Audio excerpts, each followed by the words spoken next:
सर्वांना नमस्कार. तर आज होतं मुलांचं दिवाळी सेलिब्रेशन. तर मुलांना टिफिनसाठी काहीतरी स्पेशल न्यायचं होतं. तर आज मी त्यांना सँडविच आणि ब्रेड पकोडा बनवून दिलेला आहे टिफिनला.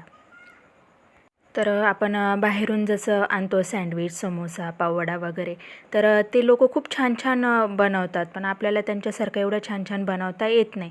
पण मग प्रयत्न करून बघायला काय हरकत आहे ना, कारण आपल्यासारखी स्वच्छता ते लोक कुठे घेतात.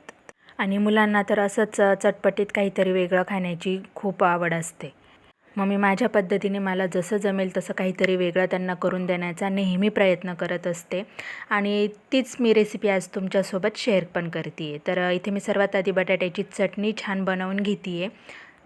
तर इथे मी घेतलेली आहे हिरवी मिरची, आलं, लसूण याची छान पेस्ट बनवून घेतलेली आहे आणि थोडासा कांदा पण घेतलेला आहे. तर लागेल तसं आपल्याला चवीप्रमाणे मीठ आणि हळद टाकायची आहे आणि हे छान तेलामध्ये परतवून घ्यायचं आहे. आणि माझा जो घरचा काळा मसाला होता तो पण मी थोडासा यामध्ये घेतलेला आहे. आणि त्यानंतर मी थोडंसं त्यामध्ये पाणी टाकलेलं आहे हे मसाले सर्व एकजीव होण्यासाठी. तर हे उकडलेले बटाट्यांची साल मी काढून घेतलेली आहे आणि त्यानंतर मी त्यामध्ये टाकून परतवून घेते आहे. तर याच्याने ना बटाट्याची चटणी छान लागते, टेस्टी लागते. काहीतरी वेगळं करून बघायला काय हरकत आहे. तर इथे ही आपली बटाट्याची चटणी तयार झालेली आहे. तर त्यानंतर मी इथे घेतलेलं आहे बेसन पीठ. तर बेसन पीठमध्ये थोडासा ओवा, हळद आणि मीठ घेतलेलं आहे आणि ते छान कालवून घेतलेलं आहे.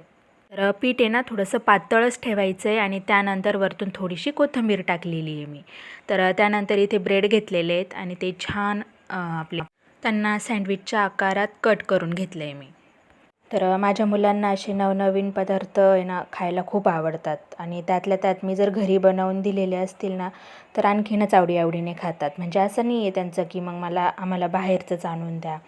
घरी जरी त्यांना त्या पद्धतीने बनवून दिलं ना तर छान आवडीने खातात ते. तर इथे आपले हे असे सँडविच पण तयार झालेले आहेत. तर छान टोमॅटो सॉससोबत खायला मुलांना दिले मी टिफिनमध्ये. आणि त्यातल्या त्यात आज तर दिवाळीच्या सुट्ट्या पण त्यांना मिळणार आहेत. त्यामुळे विवान तर इतका खुश होता, म्हणजे सुट्ट्या मिळणार आहेत म्हणून तो खूप खुश होता. आणि छान छान नवीन कपडे पण घालून गेलेले होते मुलं, तेव्हा त्यांना खूप छान पण वाटत होतं. तर कसा वाटला तुम्हाला आजचा माझा ब्लॉग? भेटूया पुढील ब्लॉगमध्ये. बाय.